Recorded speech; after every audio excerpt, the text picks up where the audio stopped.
अजीज तलबा, अस्सलामुअलैकुम। आज आपण मराठी व्याकरणामध्ये अतिशय महत्त्वाचा स्थान असलेले म्हणी याबद्दल माहिती घेणार आहोत। प्यारे बच्चों, आज हम मराठी कवायद में बहुत ही अहमियत का हामिल ऐसे म्हणी यानी कहावत, इसके बारे में मालूमात हासिल करेंगे। म्हणी म्हणजे काय? कहावत किसे कहते हैं?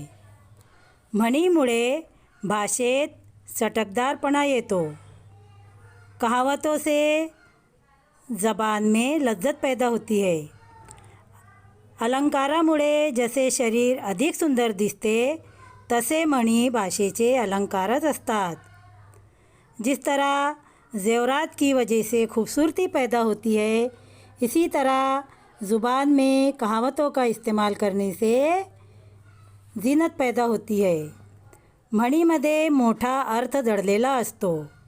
कहावतों में बहुत बड़ा मतलब पोशीदा होता है। म्हणीच्या वापरामुळे कमी शब्दात आपण आपले बोलणे व लिहिणे अधिक परिणामकारकतेने मांडू शकतो।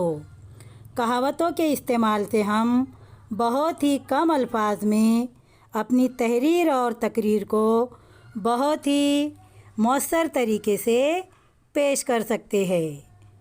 तो प्यारे बच्चों, आपको यहाँ पर कुछ मराठी कहावतें दी गई है। आप इनको ज़बानी याद कीजिए और उसका मतलब समझने की कोशिश करें। तो चलिए पढ़ते हैं मराठी म्हणी, मराठी कहावतें। नाव मोठे, लक्षण खोटे। या म्हणीचा अर्थ होतो बाहेर मोठेपणा दाखवणे, पण कुरीतीच्या नावाने शून्य असते। यानी इस कहावत का मतलब होता है कि बाहर बड़कपन बताते हैं कि हमें ऐसा करना चाहिए, वैसा करना चाहिए, लेकिन अमल में सिफर होते हैं। दूसरी कहावत, गोगल गाय अन पोटात पाय। या म्हणीचा अर्थ होतो बाहेरून गरीब दिसणारे पण मनात कपट करणारे व्यक्ति। यानी बाहर से लोग अच्छे दिखाई देते हैं, लेकिन अंदर से उनके दिलों में कपट होता है। अगली कहावत देखते हैं, गर्वाचे घर खाली। या म्हणीचा अर्थ होतो गर्व असलेला माणसाचा पराजय होतोच। यानी जो लोग गुरूर करते हैं उनको हमेशा शिकस्त होती है। अगली कहावत, आयत्या बिळावर नागोबा।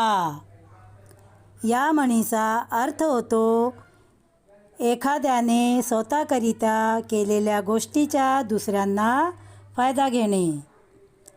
यानी एक शख्स अपने लिए काम करता है, लेकिन उसका फ़ायदा दूसरे लोग उठाते हैं।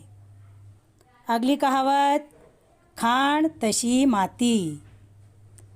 या म्हणीचा अर्थ होतो आई वडिलांप्रमाणे त्यांचा मुलांचे वर्तन होने।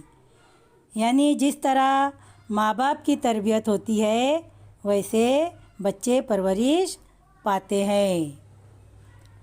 अगली कहावत, काखेत कळसा गावाला वळसा।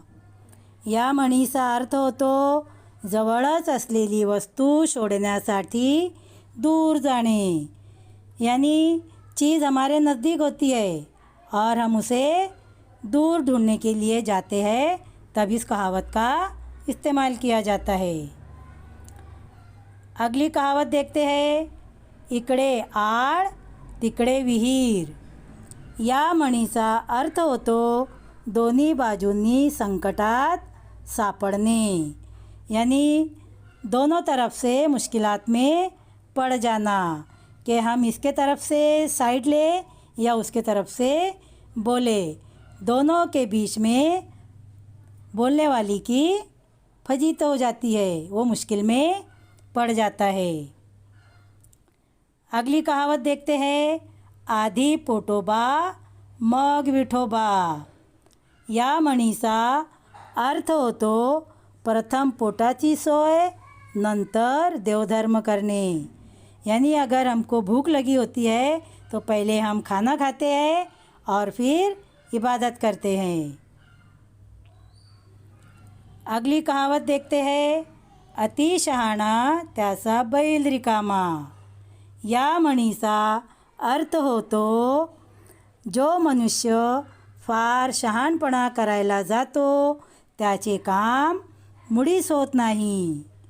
जो लोग हर बात में अपनी हिकमत अमली पेश करते हैं उनके काम कभी अंजाम नहीं पाते।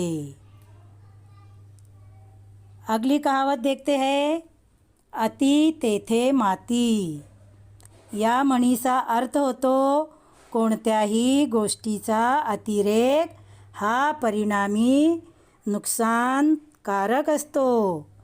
यानी किसी भी काम में ज़्यादती, इससे हमको हमारे काम में नुकसान होता है। तो प्यारे बच्चों, हम उम्मीद करते हैं कि आपको मराठी म्हणी यानी मराठी कहावतें किसे कहते हैं, उसका मतलब क्या है और किस तरह उनको इस्तेमाल किया जाता है, ये आपकी समझ में आ ही गया होगा। तो आप इसी तरह ज़्यादा से ज़्यादा मराठी म्हणी यानी मराठी कहावतों को अपनी रोज़मर्रा ज़िंदगी में इस्तेमाल कीजिए और उसे याद कीजिए।